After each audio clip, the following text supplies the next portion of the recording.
Jake Morrison stared out the window of his cell, watching stars drift past the alien station. 3 days ago, he had been an engineer on humanity's first deep space mission. Now he was a prisoner of the Valthian Empire, locked in a room that looked more like a fancy hotel than a jail. The Valthians had stopped his ship without warning. Their vessels appeared out of nowhere, surrounding the human exploration craft like wolves circling prey. Captain Kyle Henderson tried to explain they meant no harm, that they were just exploring. The aliens didn't care. Within an hour, Jake and his crew were transported to this massive station orbiting a purple gas giant. Jake pressed his hand against the transparent wall. The material felt warm and seemed to glow slightly under his touch. Everything here was strange and beautiful in ways that made his brain hurt. The Valthians themselves were tall, elegant beings with silver skin that shimmered with blue patterns. Their eyes were large and violet, and they moved with a grace that made humans look clumsy by comparison. He had seen dozens of them since arriving, but none had spoken to him directly. They observed the humans through cameras and scanners, treating them like interesting animals in a zoo. The translator implant the aliens gave him worked perfectly, allowing him to understand their language. Not that it mattered much. The guards barely acknowledged his existence. The door to his quarters slid open with a soft hiss. Commander Lisa Grant stepped inside, looking tired. She was the ship's tactical officer and had been trying to communicate with their captors for days. "Any luck?" Jake asked. Lisa shook her head. "They're polite but won't tell us anything. Kyle thinks they're waiting for orders from someone higher up." "Great.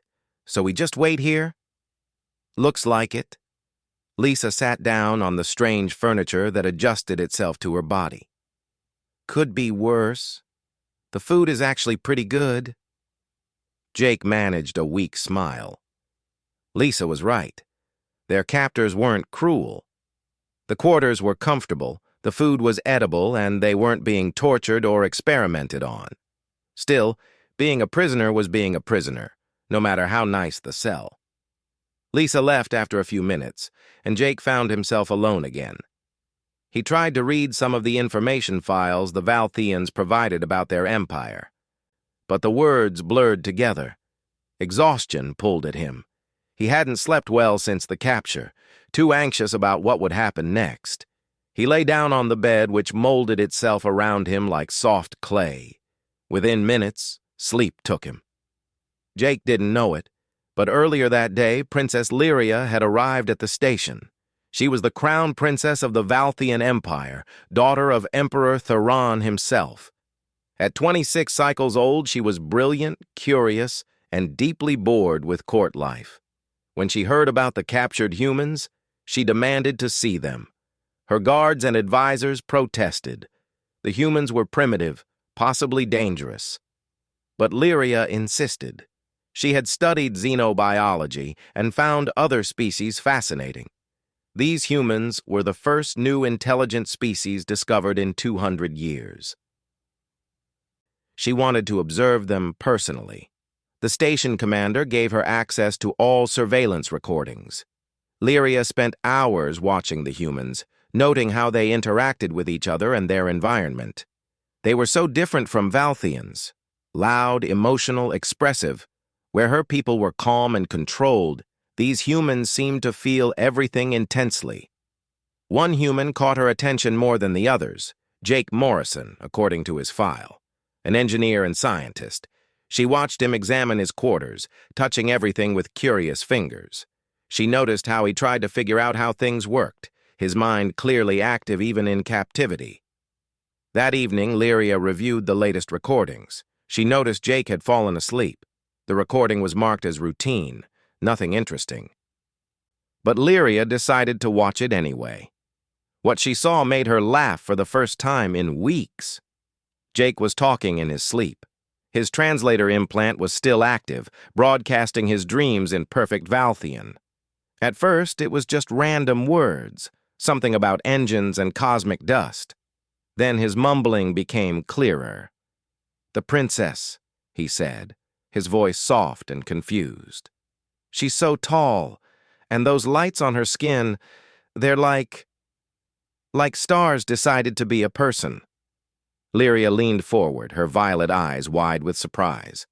Jake continued, completely unaware he was being recorded.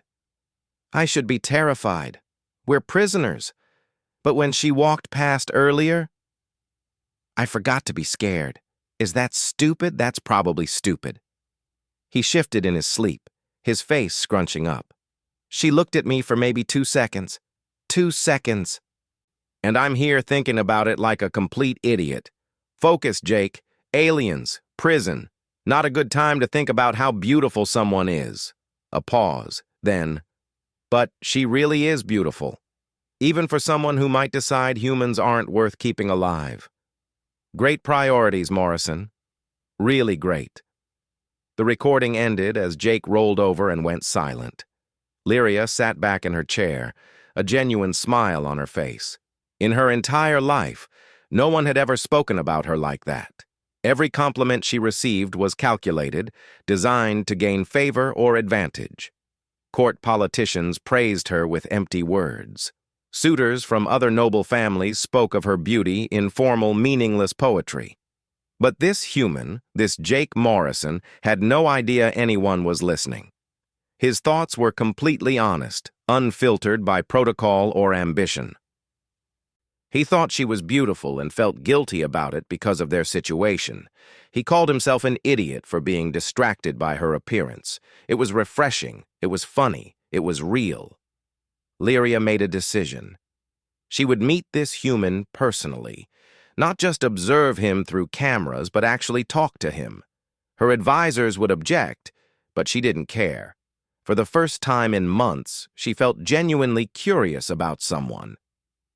She stood up, her luminescent patterns glowing brighter with her excitement. Tomorrow, she would request a meeting with Jake Morrison. She couldn't wait to see his face when he realized she had heard everything.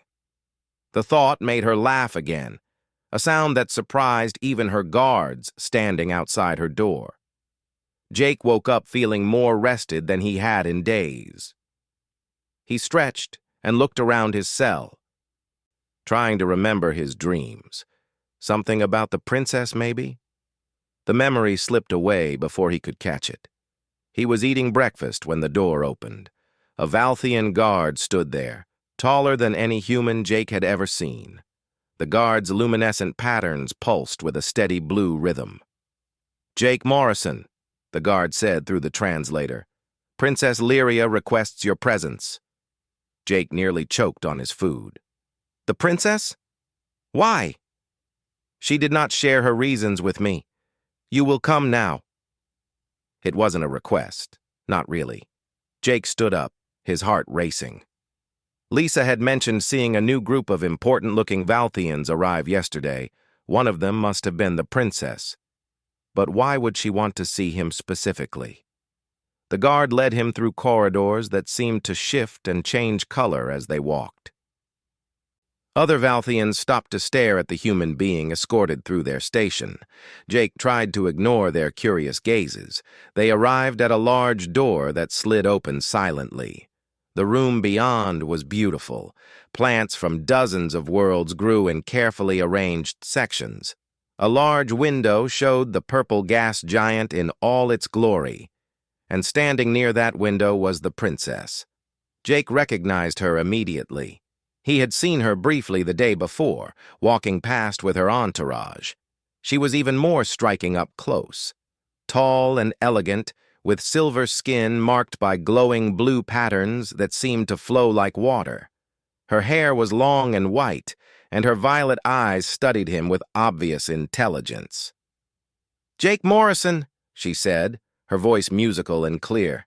"Please, sit." Jake sat in a chair that adjusted to his smaller human frame.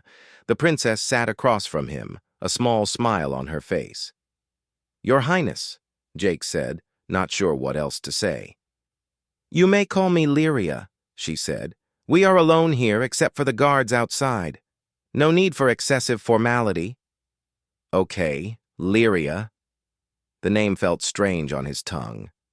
Why did you want to see me? Lyria's smile grew wider. I wanted to meet the human who thinks my bioluminescence is like stars that decided to be a person.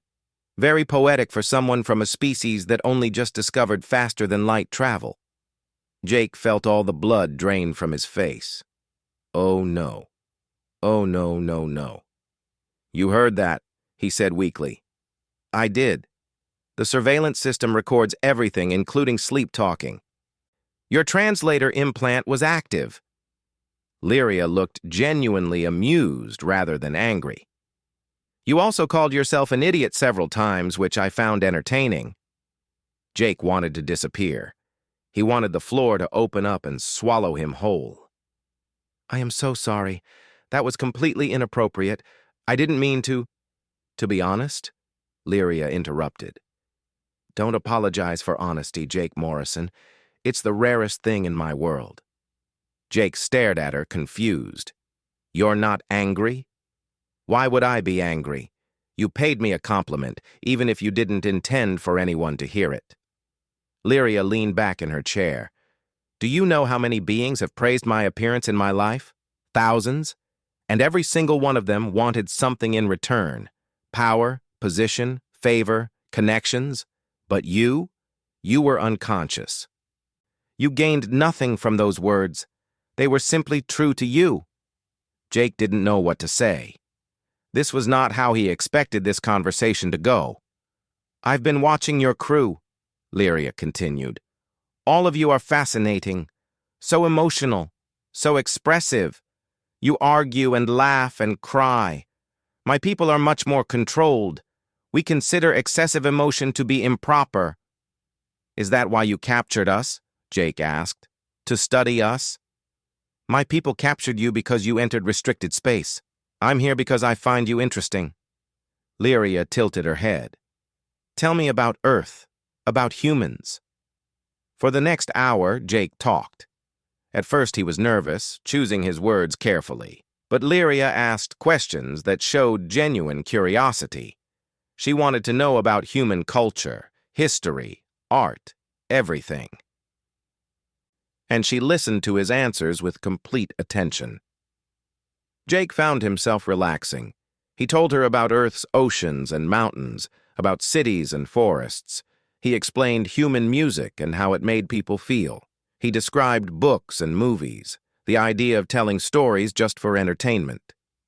Your people create fiction for enjoyment? Lyria seemed amazed by this. We have historical records and technical manuals, but creating false stories for pleasure, that seems strange. Stories help us understand ourselves, Jake explained. They let us explore ideas and emotions safely. They teach us lessons and make us think. Tell me one, Lyria said suddenly. What? Tell me a human story. Now, I want to hear one. Jake thought for a moment, then launched into a simplified version of an old adventure tale. A hero on a quest, facing challenges and making friends along the way. He kept it simple but tried to make it exciting. Lyria listened with complete focus, her patterns glowing brighter when the story reached tense moments. When he finished, she was silent for a long moment. That was wonderful, she said softly. The hero could have given up many times but didn't, and the lesson wasn't stated directly. We had to understand it ourselves. That's the best kind of story, Jake said. Lyria stood up, and Jake realized their time was ending. I want to meet with you again, she said. I have many more questions about humanity. I'd like that, Jake admitted. Can I ask you something? Of course. What's going to happen to us? To my crew? Lyria's expression became serious. I don't know yet. That decision belongs to my father and the Imperial Council, but I will speak on your behalf. Your people deserve a chance to prove themselves. Thank you. As Jake was led back to his quarters, his mind spun. The princess had heard his embarrassing sleep-talking and thought it was funny. She wanted to learn about humans. She was going to help them. Maybe, just maybe, things weren't as hopeless as he thought. Lisa was waiting in his room when he returned. Well, she demanded. "What did the princess want?" Jake sat down, still processing everything. She wanted to talk about humans, about Earth, about stories. That's it? That's it. Jake smiled slightly. "I think we might have made a friend, Lisa. A very important friend." Lisa looked skeptical, but hopeful. For the first time since their capture, Jake felt the same way. Over the next 2 weeks, Jake's life changed completely. Princess Lyria arranged for him to have better quarters, more freedom to move around the station, and regular meetings with her. She called him a cultural liaison, which made it all official and proper. The rest of the crew noticed the difference. Captain Kyle pulled Jake aside one morning, looking serious. "Whatever you're doing with the princess, keep doing it," Kyle said. "She's arranged for all of us to have more freedom. We're not exactly prisoners anymore." "What are we then?" Jake asked. "Guests, apparently. Strange guests that nobody knows what to do with, but guests." Kyle squeezed Jake's shoulder. "You've made a real connection with her. That might save all our lives." Jake met with Lyria almost every day. Sometimes they talked in her garden room. Other times, she showed him different parts of the station. She was endlessly curious about humanity, asking questions about everything from how governments worked to why humans liked pets. "You keep animals in your homes for companionship?" Lyria asked one day. "That seems inefficient." "It's not about efficiency," Jake explained. "It's about connection. Dogs and cats give us affection and loyalty. They make us happy. My people don't have pets. We have purpose-bred workers for specific tasks, but not companions." Lyria looked thoughtful. "Perhaps we're missing something." Jake learned about Valthian culture, too. The Empire had existed for over 3,000 years, spreading across hundreds of worlds. They were peaceful now, but only because they had conquered or absorbed every other species they encountered. Those other species were gone, either extinct or fully assimilated into Valthian society. "We brought order to chaos," Lyria explained, though she didn't sound entirely convinced. "Or that's what our history says." "What do you think?"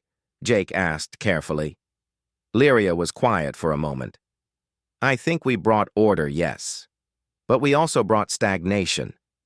Nothing changes in the Empire. Everything is planned, organized, controlled. Innovation is discouraged. New ideas are suspicious. We're so obsessed with maintaining what we have that we've stopped growing." Jake started to understand why Lyria was so interested in humans. His people represented everything hers had lost: chaos, creativity, constant change. Humanity was messy and imperfect, but they never stopped trying new things. One afternoon, Lyria brought him to see a Valthian engineering problem. A power converter wasn't working properly, and their technicians couldn't figure out why. Jake studied it for a few minutes, then suggested they reverse the polarity of two components. The Valthian engineers looked shocked. "That's not in the manual," one said. "Try it anyway," Jake urged. They did. The converter immediately started working perfectly. "How did you know?" Lyria asked, amazed. "I didn't," Jake admitted. "I guessed. Sometimes human engineers just try things to see what happens. We call it thinking outside the box. But what if your guess had been wrong? Then we'd try something else." Jake shrugged. "That's how we learn, by making mistakes and fixing them." Lyria's patterns glowed bright with excitement. "Your people experiment. You accept failure as part of progress." "Well, yeah. How else would we improve? My people follow established procedures. We avoid risk. We maintain stability." Lyria touched the converter gently. "But maybe we've become too cautious. Maybe that's why nothing new ever happens." Jake saw how frustrated she was. The Valthian Empire was rich and powerful, but it was stuck. Everyone followed the rules, did what was expected, never questioned anything. It sounded awful to Jake, who had grown up in a society that celebrated rebels and mavericks. "Tell me more about Earth's history," Lyria said during another meeting. "How did humans go from primitive tribes to space travelers?" Jake told her about human history. The good parts and the bad. Wars and peace, dictators and democrats, famines and plenty. He didn't hide the ugly truth. Humans had done terrible things to each other throughout history. "But you survived," Lyria said. "You learned from your mistakes. Sometimes, not always fast enough. But yeah, eventually we learned." Jake leaned back. "We're not perfect. We still argue and fight and mess things up, but we keep trying to be better." "My people think humans are primitive because you still have conflicts," Lyria said. "But maybe conflict isn't always bad. Maybe it means you're still growing, still challenging yourselves." "I never thought of it that way, but yeah, maybe." Lyria showed him recordings of Imperial Council meetings. Jake watched Valthian officials drone on about regulations and protocols. Nothing ever seemed to get decided. Everyone was too worried about following proper procedure. "This is every meeting," Lyria said with clear frustration. "Hours of talk, no action. My father tries to change things, but the council resists. Change is dangerous to them. Change means uncertainty." "Uncertainty is where progress lives," Jake said. "You can't discover anything new if you only do what's safe."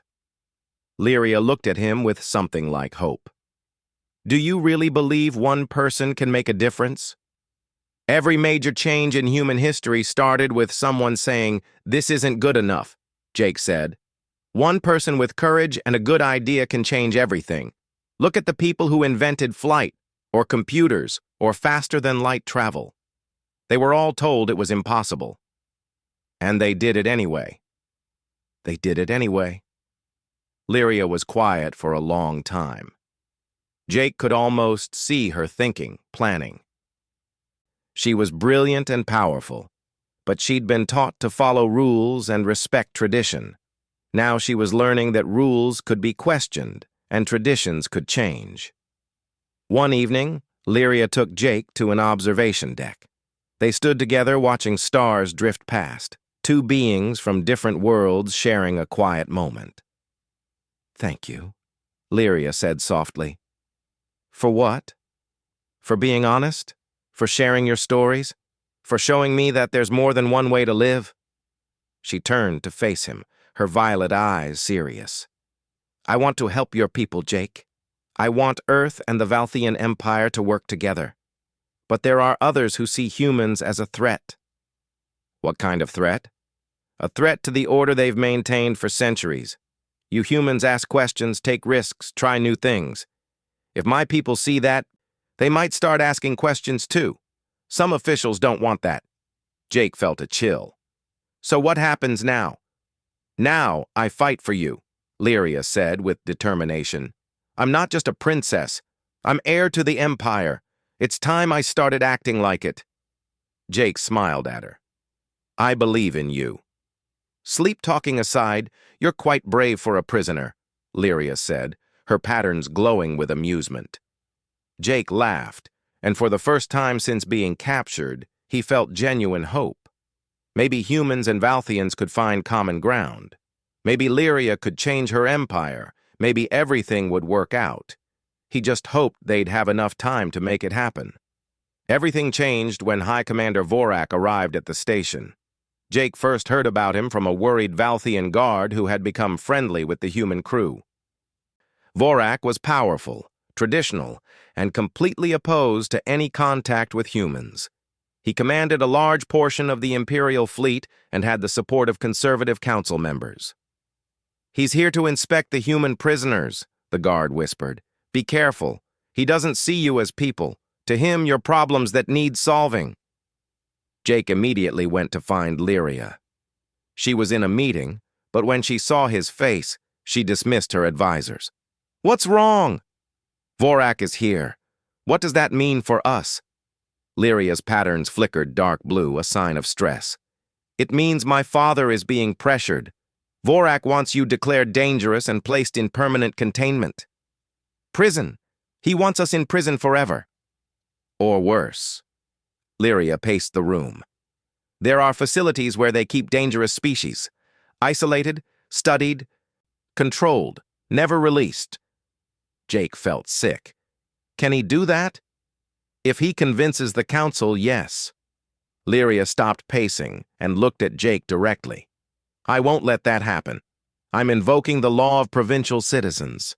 What's that? An ancient law that allows royal family members to claim beings from newly contacted species as citizens under their personal protection.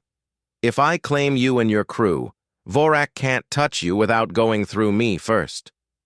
Won't that put you in danger? Probably. Lyria smiled grimly. But that's the point of being a princess. Sometimes you have to use your power to protect people who can't protect themselves. The next day, Lyria formally announced her decision before a gathering of station officials and visiting council members. High Commander Vorak stood near the front, his expression cold and angry. I claim these humans as provincial citizens under my protection, Lyria declared.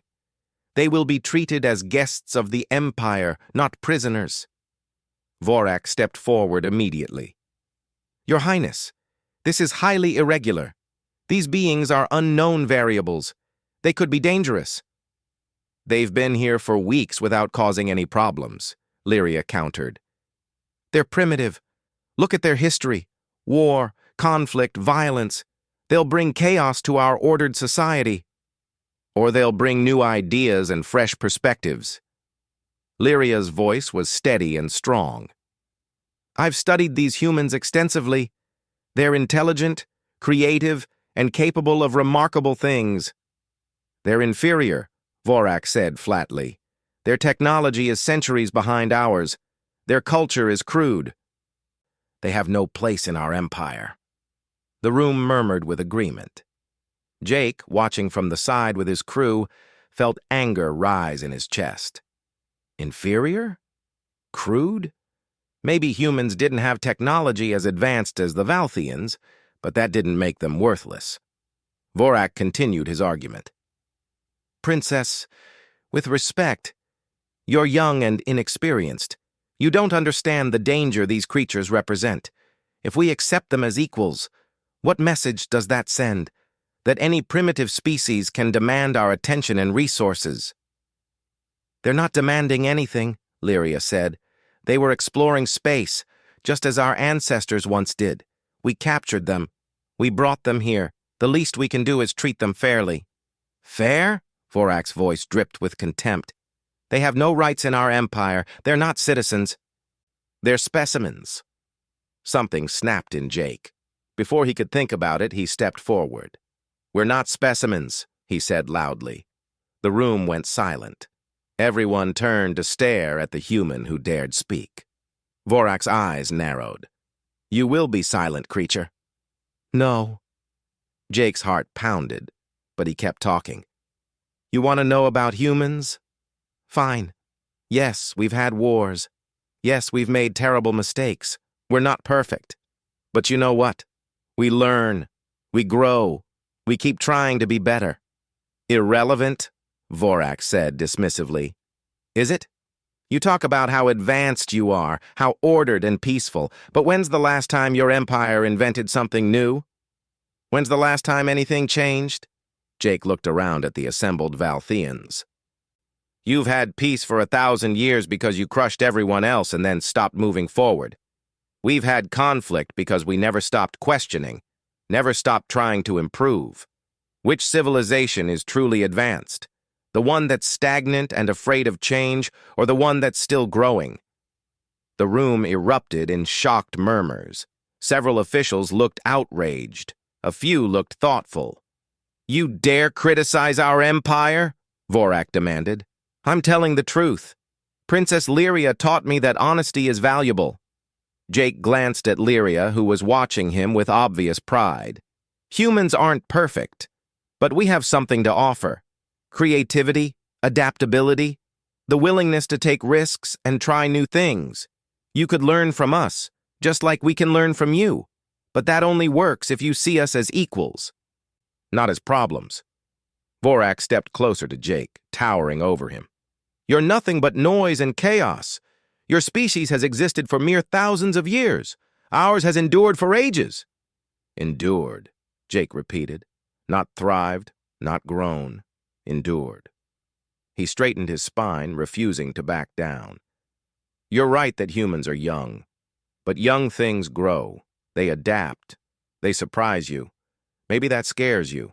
Maybe the idea of something unpredictable in your ordered world is terrifying, but fear isn't a good reason to lock us away. The room was completely quiet now. Jake could hear his own heartbeat. I propose an alternative, Jake continued. Let us prove ourselves. Give us a chance to show what humans can do. Let us work with you, learn from you, teach you what we know. If we fail, if we prove to be as dangerous as you think, then make your decision. But give us that chance. That's all we ask. Lyria spoke up. I support this proposal. Let the humans demonstrate their value through cooperation and exchange. Several council members began talking at once. Some supported the idea. Others rejected it immediately. The argument grew heated. Finally, a new voice silenced everyone. Enough! Emperor Theron entered the room, and every Valthian immediately bowed. Jake followed their lead, lowering his head respectfully. I've been listening, the Emperor said. High Commander Vorak, you make valid points about caution and tradition. Princess Lyria, your compassion does you credit. And you, human, showed courage speaking before this gathering. Jake held his breath. I've watched the surveillance recordings of these humans for weeks, Theron continued. I've seen their interactions, their behavior, their character. I've also watched our empire grow comfortable and complacent. Perhaps too comfortable.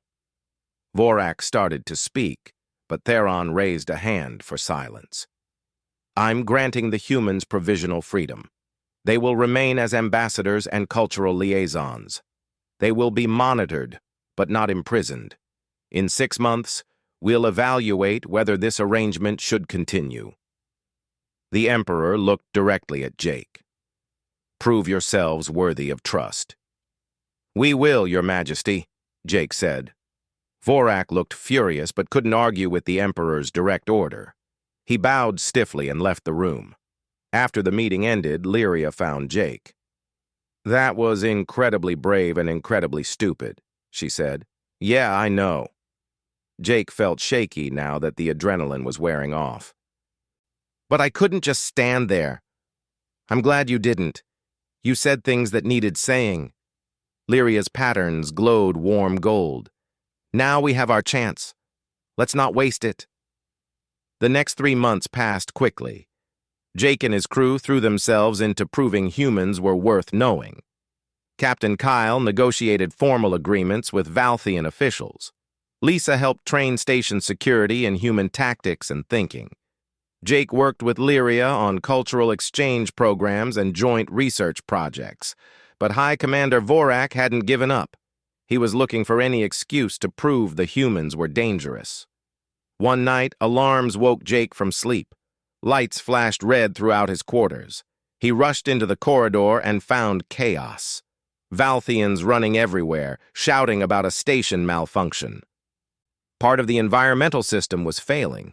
If it wasn't fixed soon, entire sections would lose life support. Jake found Captain Kyle and Lisa gathering with other crew members. What happened? Jake asked. Don't know yet, Kyle said. But I've got a bad feeling about this. That feeling got worse when Vorak appeared on communication screens throughout the station. A human sabotage device has been found in the environmental controls, he announced. The humans have attacked us. That's a lie, Jake shouted, but nobody was listening. Valthian guards surrounded the human crew, weapons ready. They were marched to a holding area while engineers worked to fix the environmental system. Jake's mind raced. Someone had planted evidence to frame them. Someone who wanted the humans gone. Vorak, Lisa said quietly. Has to be. But how do we prove it? Kyle asked. Jake knew there was only one person who might help them. I need to talk to Princess Lyria. The guards won't let you anywhere near her, Lisa said. Then I'll have to convince them. It took an hour of arguing, but finally Jake was allowed to contact Lyria. She appeared on a video screen, her face serious. Jake, they're saying you attacked the station. We didn't. Someone planted that device. Lyria, you know us. You've spent months with us. Would we do something like this? Lyria was quiet for a long moment. No, you wouldn't. But proving that won't be easy. Vorak has evidence. Evidence can be faked. Help me check the security recordings. There has to be something. Lyria nodded slowly. I'll access the files. But Jake, if we're wrong, if you really did this, I can't protect you anymore. We didn't do it, I promise. For the next several hours, Jake and Lyria went through security footage. They looked at every recording from the past week, searching for anything suspicious.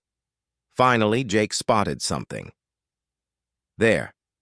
That maintenance worker entering the environmental control room. Can you enhance that? Lyria zoomed in on the image. The worker's identification badge was slightly wrong. The numbers didn't match station records. That's not a real maintenance worker, Lyria said. Someone disguised themselves. They traced the fake worker's movements backward through the station. The person had been careful, but not perfect. Eventually, they found footage of the fake worker entering a section of the station restricted to high-ranking military personnel. Vorak's section, Jake said. He set this up. We need more evidence, Lyria warned. Vorak is powerful. We need absolute proof. They kept digging. Jake used his knowledge of human investigative techniques, while Lyria used her understanding of Valthian systems. Together, they uncovered communications between Vorak and several other officials, plans to discredit the humans, references to creating an incident. This is a conspiracy, Lyria said, stunned. Vorak isn't working alone. He has support from dozens of officials who want things to stay exactly as they are. Because change scares them, Jake said. We represent change. New ideas, new possibilities. That's dangerous to people who benefit from how things are now. Lyria compiled all the evidence into a report. Then she did something that shocked Jake.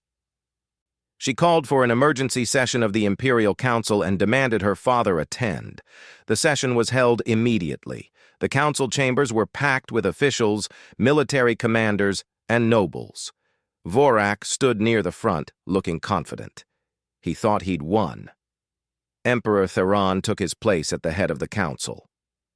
High Commander Vorak has presented evidence of human sabotage. Princess Lyria has requested to speak. We will hear her. Lyria stepped forward, Jake beside her. She presented their findings calmly and clearly. The fake worker, the forged identification, the communications between conspirators. Everything pointed to Vorak staging the entire incident. Vorak tried to defend himself. These are lies, manipulated data. Then explain this, Lyria said, displaying a recording they'd found. It showed Vorak meeting with the fake worker, handing over the sabotage device. The room exploded with noise. Vorak's face went dark with rage. You can't trust these humans? They've poisoned your mind, Princess. They've opened my eyes, Lyria shot back, to how stagnant we've become, to how afraid we are of anything new, to how far some will go to maintain their power. Emperor Theron stood. The room fell silent immediately. High Commander Vorak, you and your co-conspirators are under arrest. You will face trial for attempted sabotage, false accusation, and conspiracy against the Empire. Guards moved to take Vorak into custody. He struggled, but was led away. The Emperor turned to Jake and the human crew. You have proven yourselves not only innocent, but valuable. You helped expose corruption at the highest levels of our government. The Valthian Empire owes you a debt. We just want peace between our peoples, Captain Kyle said. "A chance to learn from each other." "You'll have it. I'm officially recognizing Earth as an independent sovereign world. Full diplomatic relations will be established." Theron looked at his daughter with obvious pride. "Princess Lyria will serve as our primary liaison to humanity. She's shown wisdom beyond her years." Over the following weeks, everything changed. The conspirators were tried and punished. Emperor Theron announced reforms to encourage innovation and new ideas. The rigid traditions that had held the Empire back for centuries began to loosen. Jake and his crew were offered the choice to return to Earth or stay as ambassadors. Most wanted to go home, but Jake chose to stay. He had work to do here, helping build bridges between humans and Valthians. One evening, 6 months after their capture, Jake sat with Lyria in her garden room. They were reviewing plans for a joint research station where humans and Valthians would work together on scientific projects. "This is going to change everything," Lyria said, studying the plans with excitement. "Think of what we can accomplish together." "Your people have the technology and resources. Ours have the creativity and flexibility. It's a good combination." Jake looked at her. "You did it, you know. You changed your empire." "We did it," Lyria corrected. "I wouldn't have had the courage without you, without your stories about humans who stood up and made a difference." They worked in comfortable silence for a while. Jake felt his eyes growing heavy. He'd been up late the night before, preparing reports for the Earth government. "You should rest," Lyria said, noticing his exhaustion. "Just a few more minutes," Jake mumbled. But his eyes closed anyway. Lyria smiled as she heard his breathing slow. After a moment, his translator activated again, picking up his sleep-talking. "Lyria's ridiculous standards," he mumbled. "How does she expect me to finish 3 reports by morning? She's crazy." A pause. Then, "Crazy brilliant. Best thing that ever happened to humanity. And she still glows like stars." Lyria laughed softly, the same genuine laugh she'd had when she first heard him months ago. But this time it wasn't just amusement. It was affection, respect, and friendship. She draped a blanket over Jake's sleeping form and returned to her work. Through the window, human and Valthian ships docked together, crews mixing freely. It was a new era for both their peoples. And it had all started because an alien princess heard a human talking about her in his sleep and decided to laugh instead of getting angry. Sometimes the smallest moments changed everything. Lyria understood that now. She glanced at Jake one more time, still smiling. "You humans? And your honest dreams?" she whispered, then turned back to planning their shared future. Outside, the stars shone bright with possibility.